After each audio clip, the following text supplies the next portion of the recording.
अर्जुन, जो समस्त भूतों का बीज उत्पत्ति का कारण है वह भी मैं हूँ, क्योंकि चराचर प्राणियों में ऐसा कोई भी भूत नहीं है जो मुझसे रहित हो, अर्थात मैं सबसे हूँ।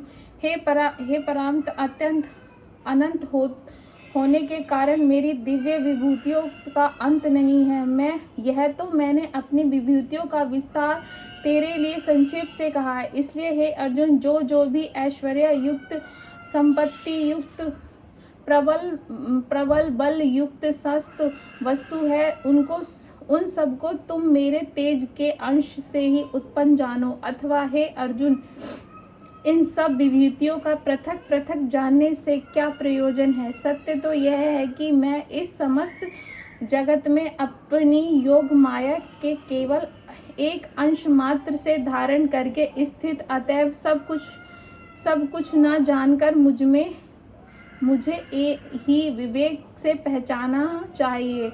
श्रीमद् भागवत श्री कृष्ण अर्जुन संवाद में विभूतियों नामक 10वां अध्याय समाप्त होता है।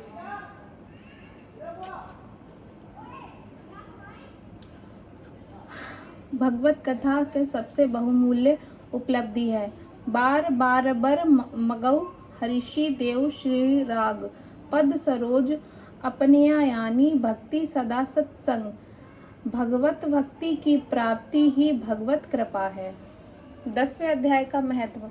श्री शंकर भगवान पार्वती जी और विष्णु भगवान श्री लक्ष्मी जी से बोले कि हे देवी, अब आप सावधान होकर 10वें अध्याय का परम पावन महत्व सुनिए। श्री काशीपुरी में एक ब्रह्मज्ञानी तपस्वी धीर बुद्धि नामक ब्राह्मण रहता था और प्रतिदिन विश्वनाथ जी के दर्शन के लिए जाया करता था। जितेंद्रिय होने के कारण वह निवृत्ति मार्ग में भी स्थित रहता था। वह वेद रूपी समुद्र का पार पा लिया था। एक दिन जब ब्राह्मण विश्वनाथ जी के दर्शन को गया और वहां बैठकर ध्यान करने लगा, तब भृंगी नामक गण में ब्राह्मण को ध्यान में मग्न देखकर विश्वनाथ जी से कहा कि हे स्वामी, यह ब्राह्मण कौन है अपने हृदय में आपका दर्शन कर रहा है? इसने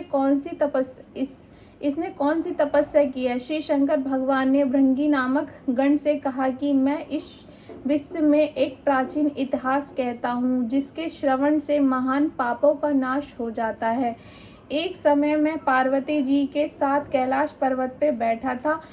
इतने में एक हंस कमल का फूल लेकर हमारे पास आया और फूल को चढ़ाकर प्रणाम किया तथा हमारी आज्ञा से बैठ गया। वहाँ हंस काले रंग का था। उसने स्तुति करते हुए वह आपके चरण कमल में शरणगत भक्तों की रक्षा करने में प्रवीण है, आपको बारंबारता प्रणाम है। सहस्त्र मुखों वाले नागराज शेष में भी इतनी चतुरी नहीं है कि वे आपके गणों का वर्ण कर सके। फिर मेरे जैसे छोटे बुद्धि वाले पक्षी की तो विसात ही क्या है। उस पक्षी की बात सुनकर हमने उस हंस से पूछा कि हे हंस, तुम कौन हो और तुम्हारा शरीर काला क्यों है? हंस ने कहा कि हे भगवान, मैं ब्रह्मा का वाहन हूँ। एक समय आपके दर्शन के लिए ब्रह्मलोक से चला तो मानसरोवर के समीप आने पर असमकता मेरी गति अवरुद्ध हो गई और मैं मूर्छित होकर जमीन पर गिर गया। बाद में होश पर मैंने अपने शरीर को काला देखा। तब मुझे बड़ी चिंता हुई, परंतु कारण मालूम ना हुआ। इस प्रकार विस्मित होकर मैं अभी विचार कर रहा था कि उस समय मानसरोवर से आवाज सुनाई दी कि हंस उठो, इधर आकर गिरने का कारण सुनो। तब मैं उठकर सरोवर के बीच में गया। जब जाकर मैंने कमलों के बीच एक कमलिनी को देखा। उसको प्रणाम करके मैंने दक्षिण प्रदक्षिणा की और अपने पतन का कारण पूछा। उस कमलिनी ने मुझसे कहा कि हे हंस, मेरे ऊपर उड़ने के कारण तुम्हारा शरीर काला हो गया। मैंने कमलिनी से पूछा, आप कौन हैं? कमलिनी कैसे हो गई? तब उसने कहा कि पूर्व जन्म ब्राह्मणी थी, मेरे पास एक मैना थी, मैं उसे पढ़ा रही थी। इतने में मेरे पतिदेव आ गए। उनको देखकर मैंने उसे यथोचित सत्कार नहीं किया। तब उन्होंने क्रोध होकर मुझे शाप दे दिया कि तू भी मैना हो जा। इसके बाद मैं मैना हो गई। एक मुनि के आश्रम में रहा करती थी। तब मुनि श्रीमद् भागवत गीता के 10वें अध्याय का प्रतिदिन पाठ किया करते थे और मैंने सुना करती थी। पक्षी काल आने पर मैंने पक्षी का शरीर छोड़कर 10वें अध्याय का महत्व में स्वर्गलोक में अप्सरा हुई। दूसरे जन्म में मैंने पाठ के प्रभाव से पद्मावती नामक अप्सरा हुई। एक दिन मैं इसी सरोवर में जल क्रीड़ा कर रही थी। इतने में दुर्वासा मुनि आए और उनको देखकर भय में कमलिनी का रूप धारण कर कमलों के बीच छिप गई। परंतु दुर्वासा मुनि ने मुझे नग्न होकर जल क्रीड़ा करते हुए देख लिया, इसलिए क्रोध होकर शाप दे दिया। बोले, हे पापनी, इस रूप में से 100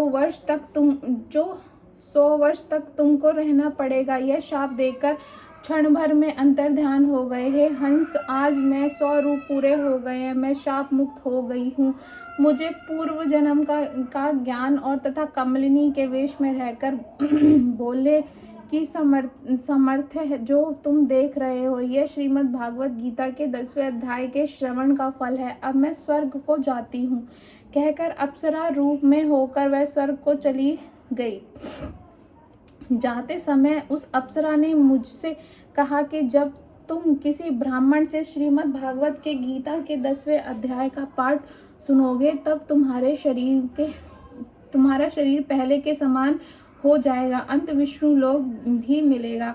श्री विश्वनाथ जी भृंगगण से कह रहे हैं कि इस प्रकार हंस ने अपना काला होने का सराचर मुझसे कहा कि मेरा दर्शन कर बोले कि मैं अब किस ब्राह्मण के पास श्रीमद् भगवत गीता के 10वें अध्याय का पाठ श्रवण करने जाऊंगा। यह कहकर हंस चला गया और वन में जहाँ एक तपस्वी ब्राह्मण श्रीमद् भगवत गीता के 10वें अध्याय का पाठ कर रहा था वहाँ गया और हंस ने गीता के 10वें अध्याय का पाठ श्रवण किया। गीता पाठ श्रवण कर से हंस शरीर से मुक्त हो गया और ब्राह्मण शरीर में जन्म लिया।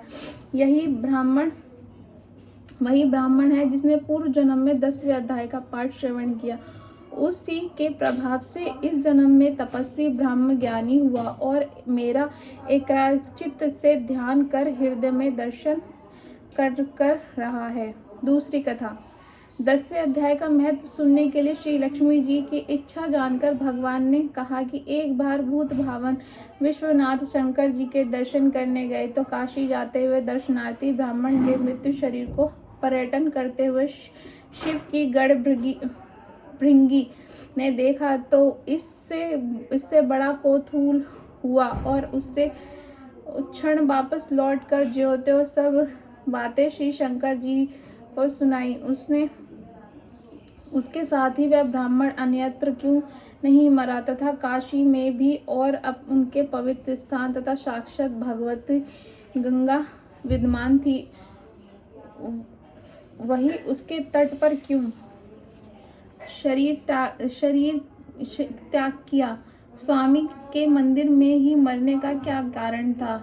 यह सब उन्होंने जानने की अभिलाषा प्रकट हुई। अपने मुख्य गढ़भृंगी और शंकर का निवारण करते हुए श्री शंकर जी ने एक घटना और ब्राह्मण के पूर्व जन्म की बात बताई, जबकि अप्सरा दूसरा उसका तब भ्रंग किया गया था।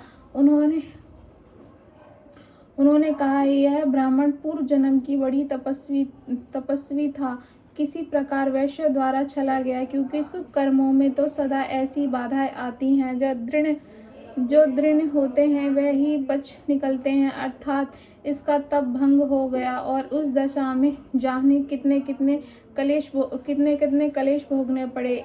इनसे जो कुसंग के कारण दुख भोगे हैं उनका वर्णन करते नहीं बनता, परंतु अब यह शेष कार्यों में भोगकर पूर्व पुण्यों के प्रभाव यह मेरे द्वार पर आ गया। वास्तव में तो यह गीता पाठ ब्राह्मण था, अतएव गीता के 10वें अध्याय के प्रभाव से ही उसे मेरा धाम मिला है तथा अब इस स्थान में मरकर जीवन मरण से मुक्त हो गया।